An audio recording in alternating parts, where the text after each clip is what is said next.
Air ini naik bukan karena hujan, tapi karena jalurnya kita tutup. Sungai ini tidak bisa menampung air sebanyak ini lagi. Kita sendiri yang mempersempit sungai ini.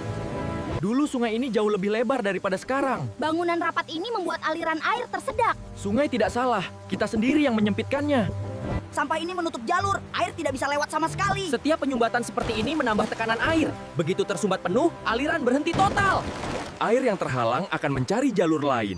Dan jalur itu sering menuju rumah warga. Inilah awal banjir yang kita kira datang tiba-tiba. Kota ini hampir tidak punya tanah terbuka untuk menyerap air. Tanah yang tersisa hanya sedikit, sisanya tertutup beton. Tanpa pori-pori tanah, air kehilangan tempat untuk meresap. Kita belum selesai. Air yang tidak terserap akan lari ke sungai dalam jumlah besar sekaligus. Itu membuat debit sungai naik drastis dalam waktu singkat. Inilah penyebab banjir tiba-tiba di kota modern. Ini baru sebagian kecil masalahnya. Sedimen lumpur ini naik setiap tahun. Sungai makin dangkal dan tidak bisa menampung air banyak. Ini awal dari kapasitas sungai yang terus menurun. Kita lanjut. Dengan sungai dangkal begini, sedikit hujan langsung membuatnya penuh. Air tidak punya ruang lagi untuk ditampung. Inilah kenapa banjir makin sering terjadi. Ini baru permulaan. Air masuk karena jalurnya tertutup bangunan dan sampah.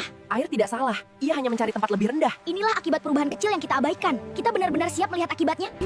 Kah, ini bukan bencana alam tiba-tiba. Ini akibat pilihan kita. Kita mengubah jalur air dan air mengikuti perubahan itu. Air masuk ke rumah karena jalurnya sudah kita ubah sendiri. Tempat ini tidak dirancang menerima aliran secepat ini. Keputusan kecil bisa berdampak besar. Menurutmu, ini masih salah alam? Alam tidak marah. Ia memberi tanda saat kita keliru. Dan tandanya muncul sebelum banjir besar datang. Tanda itu makin jelas setiap tahun. Menurutmu ini salah siapa? Alam atau kita sendiri? Ini bukan longsor alami. Ini tanah yang kehilangan akarnya. Hutan yang hilang membuat tanah mudah terbawa air. Tanpa akar pohon, tanah tidak bisa... Alam pulih cepat kalau diberi ruang. Akar baru memperkuat tanah dan menahan aliran air. Kita hanya perlu berhenti merusak jalurnya. Kita bisa lakukan lebih. Perubahan besar dimulai dari langkah kecil seperti ini. Oh, satu pohon bisa memperkuat tanah dan menyerap air banyak. Ini tindakan Ada banyak cara mudah mencegah banjir. tanpa menunggu siapapun.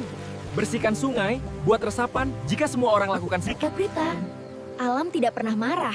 Ia hanya merespons apa yang kita lakukan. Dan ia selalu memberi tanda sebelum semuanya terlambat.